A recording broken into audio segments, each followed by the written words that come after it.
Hi guys! Welcome back sa YouTube channel ko. So for today, magsasagot tayo ng isang math problem coming from the September 2021 Electrical Engineering Boards, Engineering Mathematics. Pero before natin sagutan to, shoutout muna sa Lodi Cakes nating mga electrical engineering students dyan at mga nagre-review for e-boards. Kay Arnel Mateo, kay Stephen Dolosa, kay Alfred John De Leon, tsaka kay Zach Agata. And maraming salamat sa suporta nyo mga Lodi. And I hope you all the best. God bless you always. So, ang problem natin is all about algebra.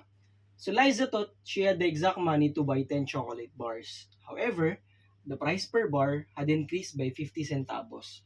Consequently, she was able to buy only 8 bars and had 2 pesos left. How much money in pesos did Liza have? Okay, so paano po ba natin sasagutan yan, Sir IJ? So first, ilet muna natin by a certain variable yung pinaka pera ni Liza. So let x be the amount of money na meron siya. Let x be the amount of money. Okay? Na meron si Liza. Okay, so anong sinabi? She thought that she had the exact money to buy 10 chocolate bars. So ang price per bar originally, so the price per bar, analyze natin siya isa-isa. So that is x over 10. Kasi nga, x yung total amount ng pera niya, total money ni Liza, divide mo lang sa 10 kasi nga, exact money lang para mabili niya yung 10 chocolate bars. However, the price per bar has increased by 50 centavos.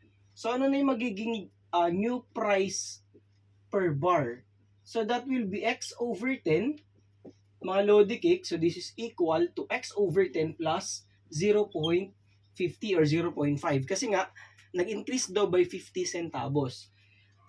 Last statement natin, consequently, she was able to buy only 8 bars and had 10 pesos. And had 2 pesos left. So ano na yung magiging pinaka-working equation natin dyan, Sir IJ?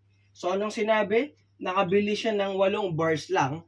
So that will be 8 bars multiplied by the new price per bar, which is x over 10 plus 0.50.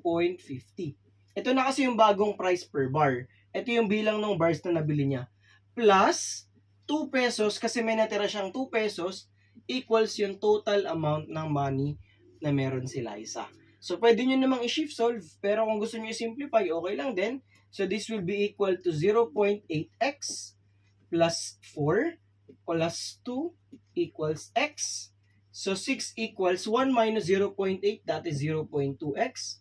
Solving for x, that is 6 divided by 0.2, or that is equal to 30 pesos. So ibig sabihin pala, Sir IJ, 30 pesos yung original amount na meron si Liza for the given situation. So 'di ba napakasimple lang naman, kailangan nyo lang, mukha lang siyang mahirap kung medyo mahina ka pa in terms of problem solving. Pero kapag inisa-isa mo yung pag-analyze, like you represent a certain variable for the amount, magkano yung price per bar, new price per bar, and then just analyze the last statement to form the working equation of the given problem. And everything follows. Pwede na ditong shift solve. Basta ma-establish nyo lang to, and the correct answer is 30. So yun guys, sana kahit paano na-refresh kayo ni Sir IJ for solving basic algebra equations, and sana mas marami pa kayo matutunan sa mga susunod na tutorial videos natin. And maraming salamat sa mga patuloy na sumusuporta sa channel natin, and kita-kits sa mga susunod na videos natin related sa engineering and mathematics, and God bless you all. Bye-bye and thank you.